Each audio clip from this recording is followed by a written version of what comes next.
Angkatan bersenjata Amerika Serikat yang terdiri dari Angkatan Laut dan Angkatan Darat telah menggelar uji coba rudal hipersonik pada Rabu 26 Oktober. Dalam uji coba yang digelar di tepi laut negara bagian Virginia itu, militer Amerika Serikat menguji hampir selusin senjata hipersonik.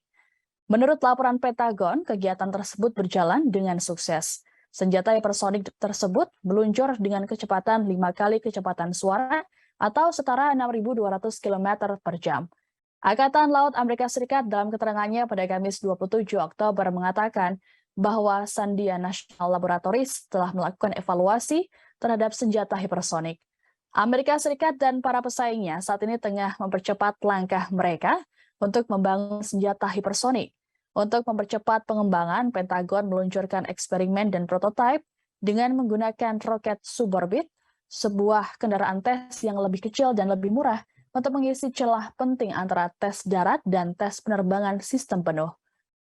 Uji coba senjata hipersonik pada Rabu kemarin dimaksudkan untuk memvalidasi aspek serangan cepat konvensional atau CPS Angkatan Laut dan senjata hipersonik jarak jauh atau LRWH Angkatan Darat di masa depan.